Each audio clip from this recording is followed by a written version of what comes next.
Hey guys, welcome back to the MadTeaPartaayy channel. I bought a new game and I want to try it, and if it's entertaining, I'm going to post it online.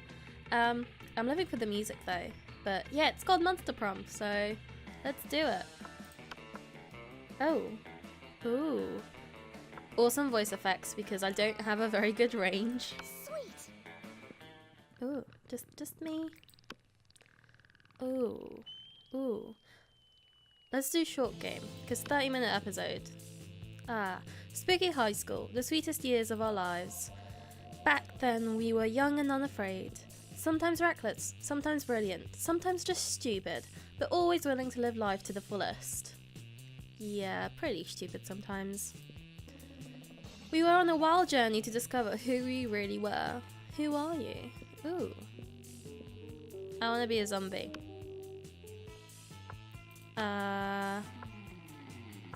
Vicky, and I'm a she. Yay! No, that's cute. Yay!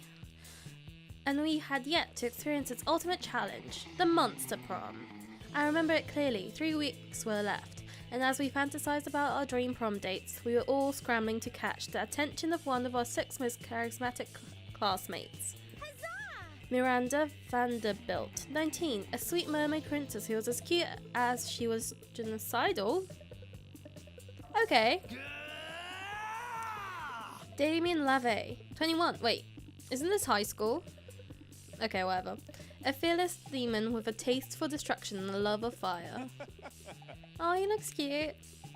Oh no, he's a jock, isn't he? Scott Howe, 21, a werewolf athlete who compensated for his rather small brain with a stupidly huge heart. Liam de Lioncourt, 4XX. Oh, is he a vampire? Yeah. A hipster vampire whose standoffish demeanour hid that he was truly a lovable dog. Yay!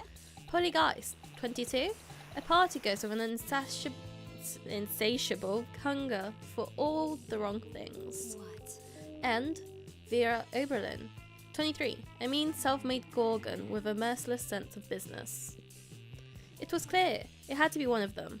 But who? We only had 3 weeks to choose our prom date, and even more daunting, we only had 3 weeks to woo them and conquer their heart.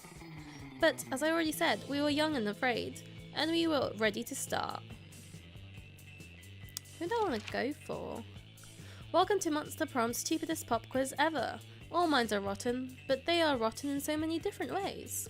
Worry no more, we are now using our PhD in BS to diagnose which kind of deviant sicko you are. Monster Prom's stupidest pop quiz ever, trademark. We'll throw a bunch of absurd questions at you and turn your answers into your character's stats. This way each of you will start by having stats that better reflect your true selves. Let's start! Oh, is it like a... yeah. It's from like, you know, when you go to a magazine and you have a little play. If you could put a curse on your worst enemy, what would it do? The curse of always meeting obnoxious people at parties who are super into fad diets that feel the need to explain themselves in detail. Curse them to fall in love with a wonderful person and be happily married for years before they realise that all the time the partner was a wild panther in disguise. Then the panther viciously devours my enemies. Classic.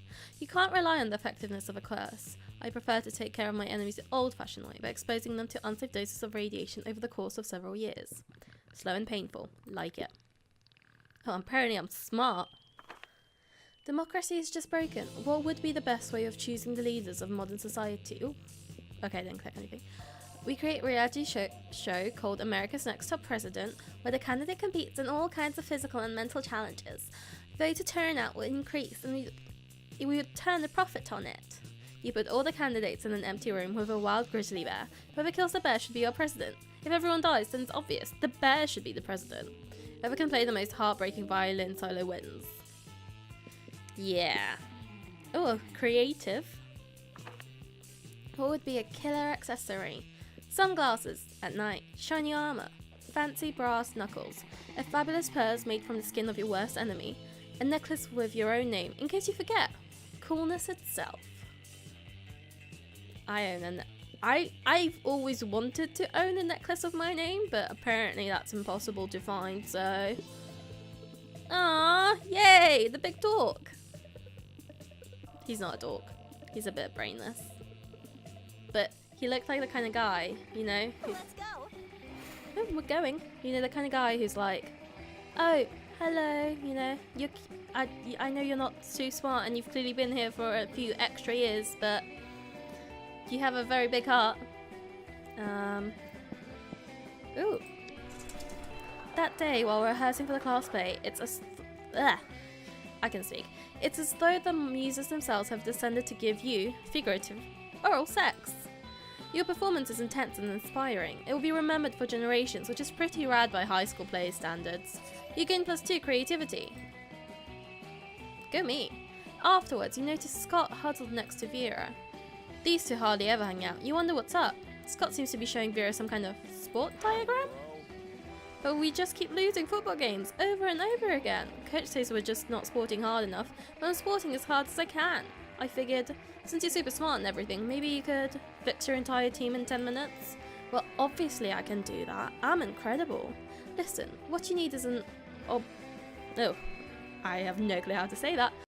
Strategy. A new technique that your opponents won't expect, like poison darts, or a vicious campaign of psychological warfare, or now's your chance to impress them. Jump in with an idea that will show them how much you know about winning sports. What you guys need is blackmail material. One well-placed camera in the opposing team's locker room is all it takes. Is a player who's really a truck. No one should be able to stop them. I feel like that would just get you disqualified, so... Dude, what a killer idea. My buddy Trucksaurus has always wanted to join the team for a while now, but coach kept saying no on account of him being too lethal, whatever that means. Now that we're losing all the time though, I'm sure coach will change his mind. You saved Scott's team and probably doomed hundreds of rival teams to death by Trucksaurus. Score! You gain +2 boldness and +1 fun. Woo! Wait, week 1 noon? What does that mean? Oh. Ooh, where do I go?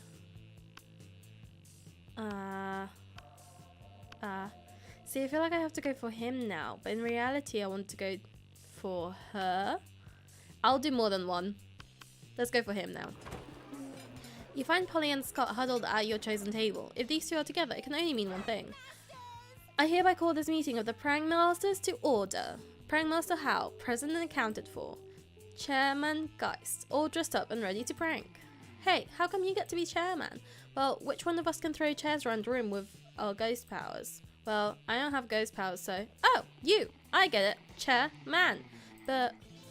No time to argue, Scott. We've got to come up with a baller food prank before the end of our lunch. Oh yeah, okay, what if we ate all the food like a good boy? Is that a prank? Oh my god, he's such a dog.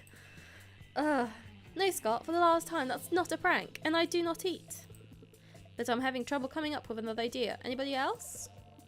You've been waiting all your life for an opportunity like this. You proposed the ultimate food prank. Eat everybody else's food like a good boy. Replace all the food with chairs. I don't like either of these. These are horrible pranks. But that's just bad, so...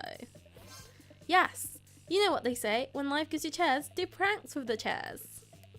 But I've never heard Coach say that. Doesn't sound like the kind of thing he would say though. Yeah, it kind of does. How am I supposed to help though? You're the chairman. Easy, Scott, just be a chair. Ooh, of course! Scott twists himself into an uncomfortable looking shape. He seems happy though. Like this? Exactly like that. Now up you go. Whee! Does this make me a chairman? Sure, totally. Polly doesn't seem to mind sharing her title with Scott or her affection with you. Prank achieved. That was a pretty bad prank. I'm so sorry. Let's go. Ooh, we'll go. It's nighttime. Why does this have a person next to it?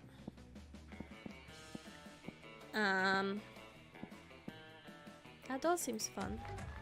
That day during recess, you start a half-hour rave that goes full crazy. You have no idea how it escalates so much, but at one point there are like 300 people. Someone summons demons from a nightmare dimension. The consequences might distort the fabric of reality itself, but who cares? It's a rad party. You gain +2 fun. Hell yeah. This is like better than real life. Later, you're minding your own business when you see Polly floating down the hallway, texting, just as you're about to approach her. There you are, Polly. I've been following a scent. The scent of betrayal. Ooh. What are you talking about, buddy? I haven't been pulling any pranks at all lately. Some very unfunny person messed with my sports gear. They put my left sock in my right shoe and my right sock in my left shoe. Polly, I know we're best bros and you would never do a prank on me, but I think you did this prank to me. I smelled you. No, you didn't.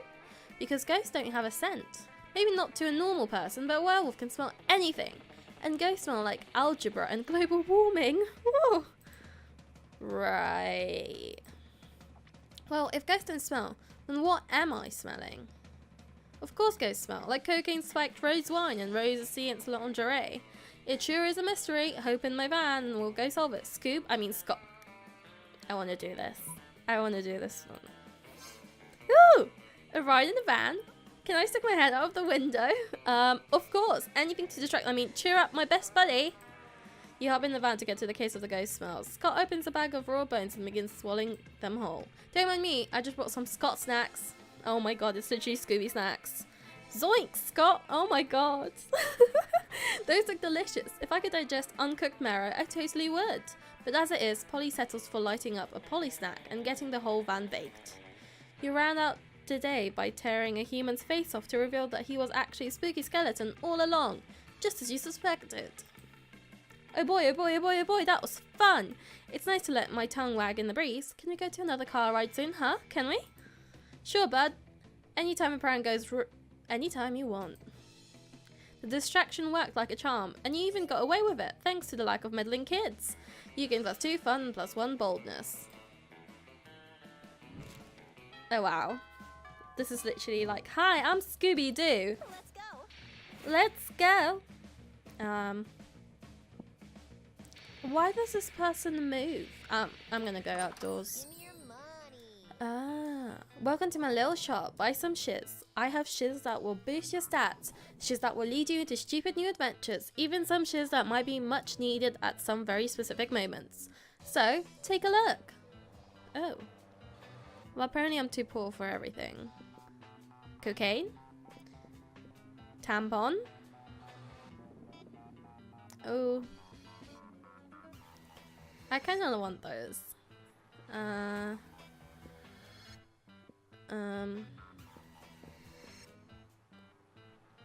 I think I'm good. I'm sorry. My stuff isn't good enough for you? Not cool. You know what? Maybe you aren't good enough for my stuff either. Oh my god, did that waste the morning? Oh, I should have bought something. Let's go. Let's go. Who is this?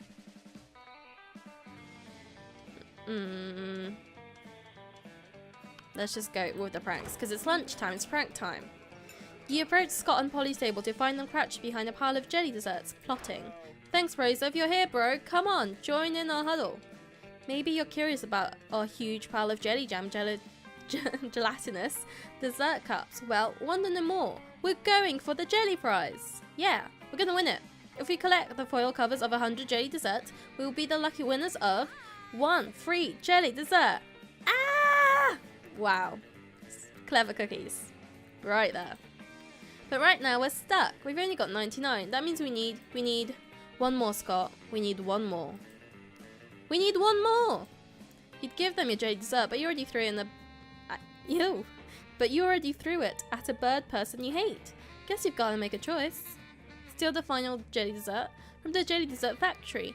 Make like a puppy dog and beg. All things are sweeter when achieved through pity.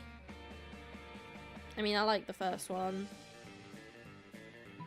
Don't know how I would do that. But isn't stealing wrong? No, Scott, that's a myth, like hangovers in the afterlife. But if the afterlife isn't real, why are you a ghost? There's no time for metaphysics, Scott.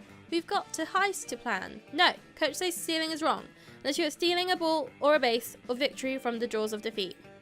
Actually, it seems like sports is mostly about stealing. Well, that settles it. Time for stealing. It's Polly time. 1 fake bus, 1 real woolly mammoth, and a brutal running gun battle. You finally secure 1 illicit jelly cup, which you turn in, along with your 99 other jelly cups for 1 free jelly cup. Scott is too upset by all the violence, so you split your free jelly cup with Polly. Worth it. Sorry, Scott. No, I'm not. Let's go. Ooh. I want to go somewhere. I've been outdoors. Library's boring. Bathroom? That day you skip class and just hang out in the bathrooms because you respect no authority. I guess some people just want to watch the world burn. By skipping class and hanging out in the bathrooms, of course. You give +0 shiz, but you gain +2 boldness. There you are, swiping through potential monster match dates when you spot Scott pacing and muttering to himself in distress. You can't bear to see— you made me say a pun. To see someone so adorable in so much pain, so you might as well try to ease it however you can. Oh, hi there, Vicky. Do you think I'm adorable? Yes, you're a puppy. All puppies are adorable. Yes, in fact you were literally just thinking that. Anyway, the other day I was out in the forest trying to find a quiet place and a large branch to do some pull-ups before the big sports game, when suddenly I was approached by all these talking forest animals. They were pretty big for forest animals, but I'd never seen animals that can talk just like that. I mean, other than us werewolves if you're counting us as animals. And they were just so fuzzy and adorable, but they said they were impressed by my pull-ups and my muscles and that I was even more adorable. So the nice little forest animals with giant heads made me their king, which was really, really flattering. I just don't know anything about rolling. I feel like I didn't say that right. I'm not sure if I'm good enough to be a king. Aw, poor Scott. It's up to you to help him rally. Scott, a good king is a strong ruler, physically strong. If you can do 100 push-ups, you can be a good king for sure. True royalty has been inside you all along. Why else would your eyes be royal blue? Ooh, do I flirt? This is a bit cheesy. I feel like push-up. Strong? But I'm so strong. When I heard strong leader before, I didn't know it meant actual normal strong, like Scott strong. I can do 100 push-ups. I can do 200 push-ups. That's double the amount, right? Does that mean I could be a double king? Oh, bless your soul. What could that even mean? Does that mean I get super king powers like flying and mind control? You're not even sure what the logical foundation for that guess was. Or even better, I might get a tiny crown on top of my regular sized crown. What a luxury. A crown for your crown? That's kind of living. Like, I'd be living for that. Best be the day you come to understand Scott's train of thought. Well, daydreaming about my king powers and tiny crowns before doing the 200 push-ups is a bit arrogant of me. I can always ask the furries later. Furries is what I've decided to call this giant furry talking forest animals for short. Oh no, wait a minute. Thanks for helping me get my confidence back, Vicky. You should come meet my furry friends sometime. Well, you've always wanted to hang out with Scott. I'm not too sure about these circumstances, but it's better than not hanging out at all. You gain +2 fun and +1 charm. I'm not very charmful. Accurate. Wow, this is really quick. Let's go. Let's go. Okay, we're not going there because I'm just gonna waste money.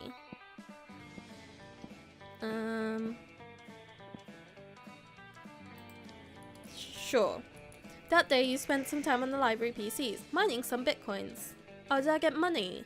This is supposed to have something to do with solving algorithms and the rise of cryptocurrency.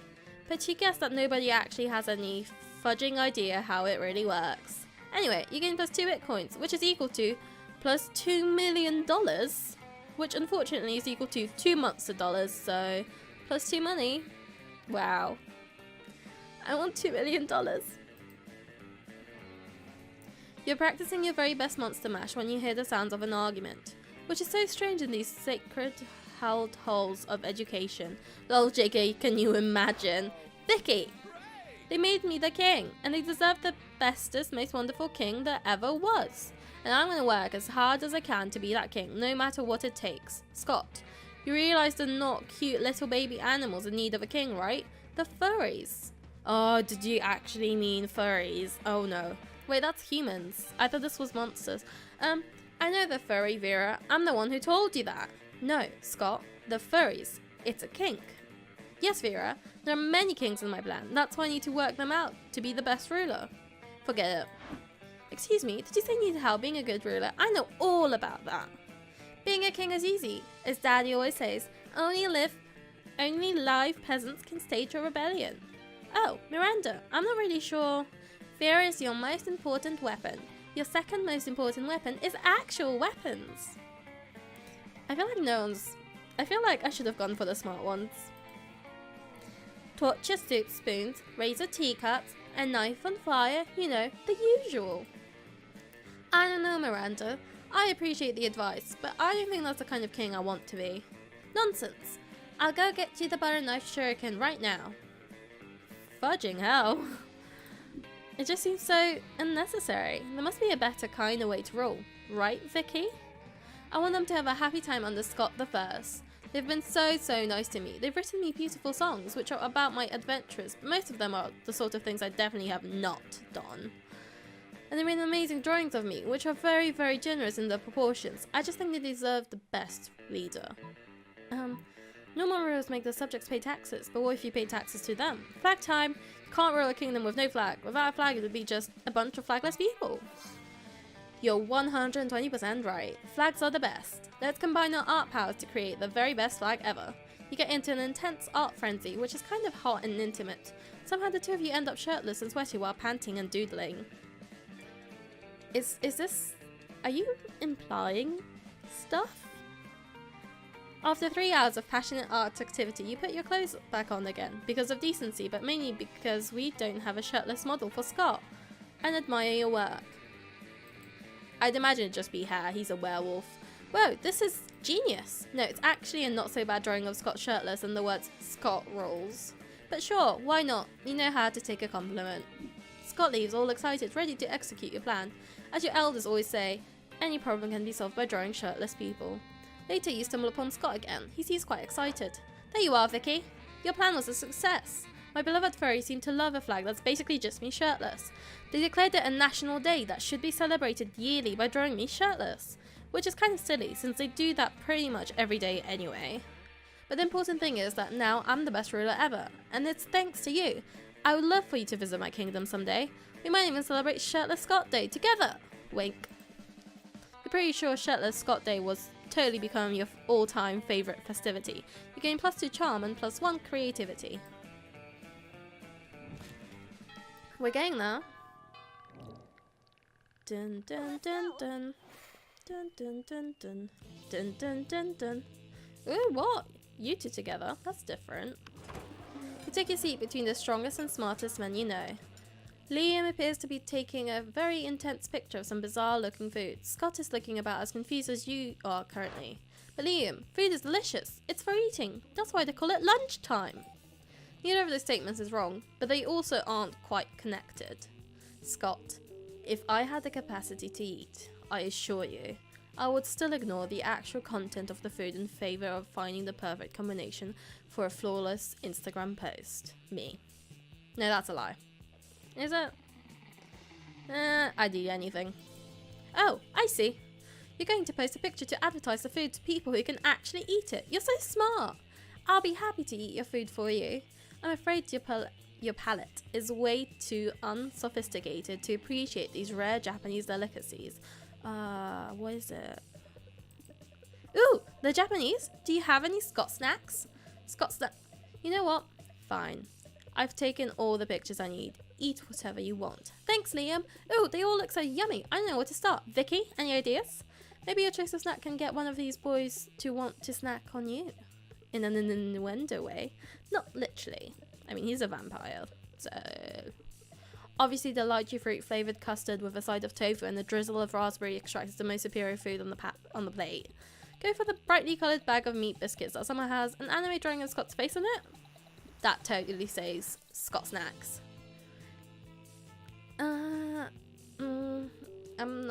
I don't like custard, so sorry. Yes, you do have Scott snacks. Scott snacks? What does that mean? How is this even possible? Why is your face on an obscure Japanese biscuit brand? Is that really you? Oh yeah, totally. There was this one time where I was, well, actually it was a full moon, so I'm not really exactly sure what happened. But somehow I ended up hanging out with those really cool Japanese businessmen the whole evening. But how? What even? Yeah, I guess they saw me practicing a few sports moves and they saw how strong and fast I was, and they wanted to show how their meat treats are strong and fast. So they asked if they could use me as the mascot, and I said, of course. And then the Scott Snacks became a hit, and now I'm kind of famous in Japan. Thanks for pointing out the Scott Snacks to me, Vicky. It's nice to know that you want to see my face. I want to see yours too. Yay. How's he so muscular and so adorable at the same time? Maybe one day you can put your faces together. And then you can swoosh. Let's go. I've been...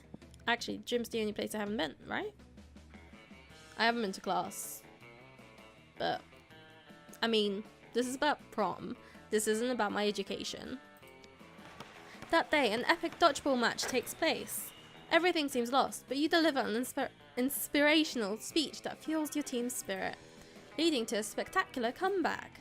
You're clearly a natural born leader. You gain +2 charm. After that, it's time for the most important part of school, visiting Scott's kingdom of furry animals, as promised. I didn't know that was happening. When you get to the forest, you find that most of the trees have been decorated with beautiful, intricately drawn pictures of an even more muscular than life Scott, having various kinds of sets of various different giant furry animals. Vicky, my royal advisor, here to royally advise me. While I sit on my Scott throne, you rule over my Scott friends. Aren't these sweet little furry forest creatures devoted to me? It makes my tail wag with joy. It is at that point that one of the sweet little furry forest creatures' giant head falls off, revealing a very startled looking mummy. Yep, very called it. Bunch of kinky furry people doing furry stuff in the woods. Oh no, what just happened? Is he hurt? Is my little panda friend hurt? Or was my panda friend never a panda friend at all?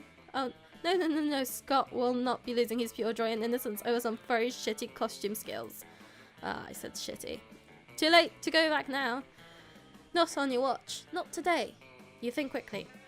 Scott, the panda must have been a cursed prince, and now you've turned him back into a person. You know how deer shed their antlers and they grow back. Talking furry forest creatures shed their heads. I think the second one. Oh. I've heard about those kind of curses before, but wait. If that giant furry talking panda is a prince, then he's the rightful king of this land, and I've been the pretender to this throne this entire time. That makes me the worst king of all, because the worst king of all is no king of all. Which I am not. I need to run far away from here and never show my face to any of my furry friends ever again. I have ruined it. Before you can decide if the actual truth would be more or less heartbreaking for Scott, he's gone. Calling your friend and potential lover an usurper, I don't know what that means, it's definitely not cool, so you lose -2 fun and -1 smart. Oh no.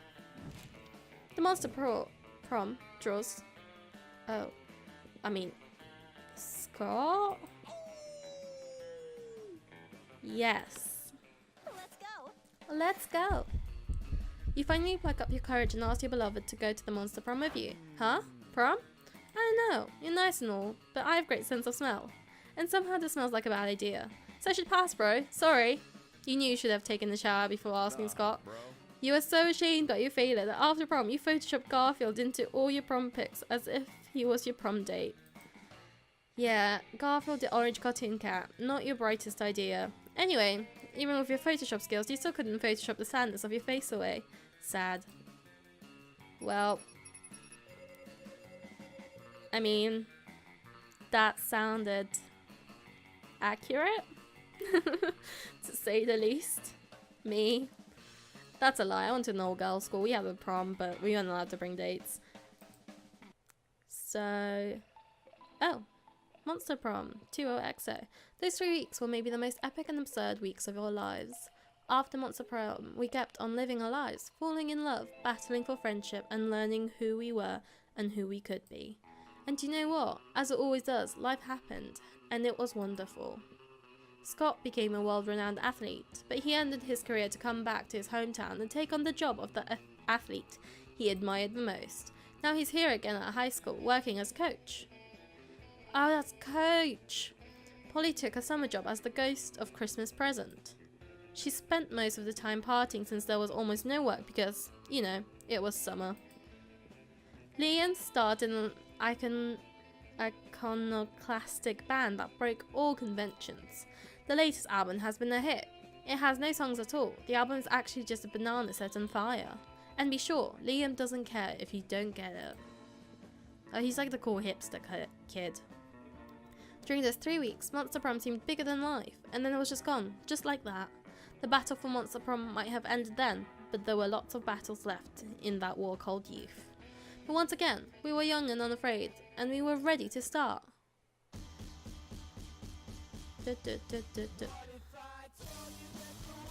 Ah, I actually like that. That was fun. I don't really know how long that was, but that has to be a single episode. So, I mean, yeah. This was good. It was quick, fast paced, and like a rather mouthful to read out. But I don't know, I like these kind of games. Other people might not, but it's fun. And I started putting like a really weird voice for what's her name? This one, the mermaid one. Because she just seemed like the person who was like, you know what, totally all the time. You know, get it? I get it. But yeah, so I want to wait until the end of this, but I don't have anything else to say. So I'm gonna go. Thank you so much for watching, and I hope to see you next time where I might, you know, play a game that people actually enjoy rather than what I felt like. Bye bye!